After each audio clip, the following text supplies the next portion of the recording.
Welcome back to Casey Cares, Kansas City's nonprofit voice, telling the stories of Kansas City nonprofits and the people behind them. I am Bobby Keys. We are back with another wonderful edition of Nonprofit Stories.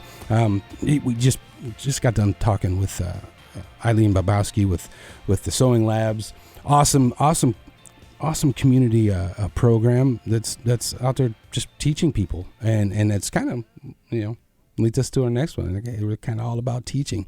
We got the Learning Club. We've got Brad Grabs and Laura Swan. Brad is the executive director, and Laura, you are the director of operations of the Learning Club here in Kansas City. Welcome. Yes, thank you. Great to be here. Now, tell us, what is the Learning Club? Well, the Learning Club is primarily an after-school and summer program for kids in the urban core of Kansas City, Kansas. We also have one site in Kansas City, Missouri.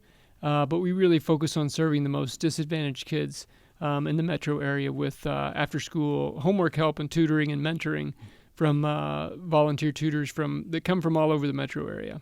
So, and I guess, first of all, I love it because I think, it was as much extra, help that kids can get. Me having 4 daughters, I'm like, yeah, I need tutors. I need help. Yes. They're trying to understand the math, what's going on today. I have to go back to school and relearn everything. But, how many kids do you serve, a day or a year? What does this look like? Yeah, we serve about 300 kids a week, and we have our traditional program that Brad talked about where our adult volunteers come after school and tutor our students one-to-one, which is really great because we know that's so important, especially for homework help. Oh, yeah. For people to have one person paying attention to them. And then we also have an internship program. So we have 80 high school students who come after school, and we're hoping to convince them to become teachers. Yeah. And they tutor our students one-to-one as well. And we have a brand new in-school reading program too, which is great, especially for people who are nervous about some of that new math you mentioned. So that's really boiled down to the basics. People come in, they read with a kid one-on-one, and they're done. It's really great and simple, and we found that the kids love it. They love to get pulled out of class, and our tutors love it because they just come in and read and make a difference in a really short period of time. So this is during school? Yeah, so that's our in-school reading program. Okay, and that's the in-school. And now all your programs are in school, they're after school, right? They're sport. Most are after school, and then we have that new in-school reading program. And so how does, if you're a parent and you're like, my kid needs that extra help, how does that work? Do they reach out to you, or is this something that the school has to recommend? What does that look like? Yeah, good question. So as I mentioned, we really focus on the kids who are most disadvantaged. Mm-hmm. And so with that in mind, most of our sites are at public housing projects. Okay. And so we know that the people who live in public housing face a lot of challenges. Yeah. They're very low income. The average household income of our families in public housing is about $12,000 a year. Wow. So really, they just have a lot of challenges. And so we meet with the kids at the public housing projects, and that eliminates the need for transportation, and even we don't have to have a lot of parental involvement because we meet with the kids and tutor them where they live. And so our primary focus is the kids who live in the housing projects, but then we do have space for other kids also sometimes. But we really focus on so we're at 6 different locations in the urban core, and so we serve the kids that live right in those communities. That's awesome. I mean, it just frustrates me that there's that much disparity and people have to live on that. So, but anyways, that's a whole different show. That's a whole Yep. But so you go in and you get to work with these kids, and what are some of the changes? I mean, like it's when kids have access and they start to get that extra help and they start to understand, is it what does that look like to? I think some of the greatest changes we see are just in attitudes about reading and learning. We have this one student in particular who said that she hated reading. We had to drag her, to read and choose a book because she really didn't want to. And then after a few weeks of reading with her tutor, she wanted to read the same book over and over again because she loved reading. And we just know that studies show the more students love reading and love learning, the better their outcomes for graduation and beyond. Yeah, that's huge. I mean, you just have to, and especially at an early age, for them to get involved, right? Right, I mean, exactly. That's crucial, and to be read to at an early age. So, you were talking about volunteers, and so how does somebody volunteer, and what are the requirements for that? Do you have to be able to read X amount of words per minute, or yes, I that would can fail. be helpful. No, it's pretty simple. We have tutors that come from all walks of life, and that's really important. You don't need an education background. You don't even need experience working with kids in any capacity. You just have to have a desire to work with children and a desire to help them succeed. And so we have some high school students, we have a lot of volunteers some who are working still, we have a lot of folks who are retired, but they come from all over the metro area and from all backgrounds. So we have a training program, we do a background check, we do an online child abuse and neglect training program as well, just to make sure that everybody's safe all the time. Yeah. And so we do screen people, but we're very open to people from all walks of life. Do you train people to pick up on the signs of child abuse, or do you? Is that what you were saying? Is that that's part of it? Okay. Because once in a while we do become aware of a child who's in need of some real help, and so that's spotting the signs of abuse and neglect, and also just to make sure that our own training people on what our own boundaries need to be when we work with children. Yeah. And how many volunteers do you need per year? I mean, like, what is that? Is it you just, or are you lacking, or you got too many? Well, I tell you, we always need more. We've got about 120 volunteer tutors that work with our kids each week. And that's great because a lot of people have been coming for years. We have some volunteer tutors who have been coming for more than 15 years because they find it so rewarding and enriching, and they know it's making an impact. But we're always open to new volunteers because there are a lot of kids. We serve a lot of kids, but there are a lot more kids who need the services that we provide. And one of the biggest things that limits our ability to do that is the number of volunteers that we have, because our model is one-on-one tutoring and reading, and so because the kids really thrive with that. Yeah, they need that. And so for every new student that we accept into the program, we need to recruit one more tutor. So that's very important to get more tutors. Yeah, I was going to say that's got to be hard to keep up with. And how many people do you have on staff? We've got 7 full-time people and about 7 part-time people that work when the kids are there.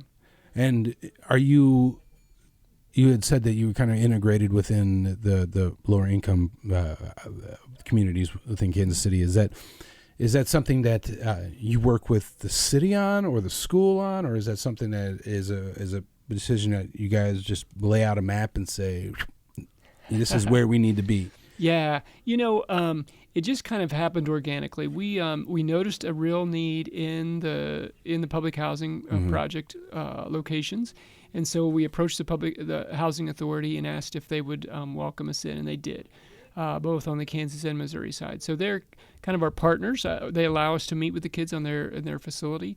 And so, they've been great partners. We have one, our original site is just like in an old grade school that's no longer used. That's where our office and our original site is. So really we're open to any site that has a population of kids with great need.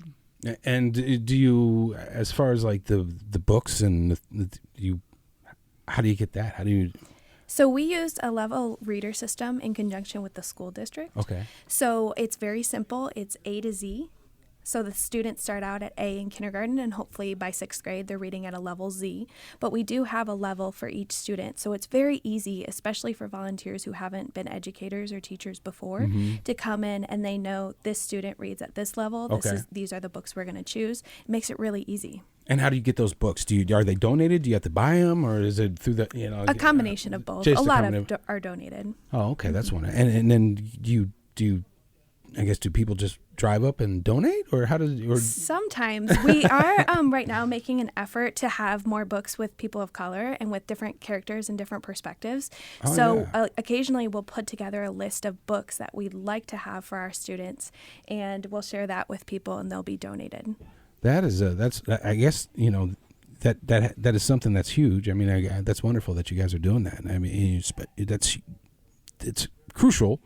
And do you see more and more students that are kind of just blind to it? You know, like, because me being biracial, you kids grow up and you grow up in certain times and eras, and you see, you're just aware of things like that, as you know, when it comes to race. But it seems that when you have more and more books being integrated within the system, it just becomes, I guess, less obvious, and that's the obvious. But I'm wondering about the impact. Do you see that working? Is that yeah? We know that kids are more interested and learn more from characters who look like themselves, and when they can identify with characters and with stories and with the knowledge inside the book, as opposed to a book about a Super Bowl party that they might not have anything to relate to.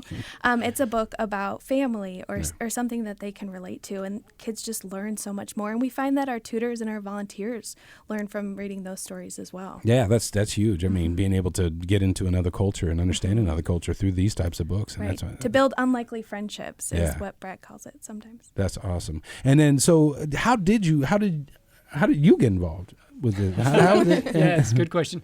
So I'll try to make this a short story. So I came to Kansas City to teach at Rockhurst High School in Kansas City, Missouri. And so I was teaching high school, but I was living in the urban core of Kansas City, Kansas. And one Sunday afternoon, I was taking a walk in a park at 18th and Parallel. And long story short, I got mugged by two teenagers, mugged and assaulted. And wasn't hurt badly, but it sure left me kind of fearful and angry for a while.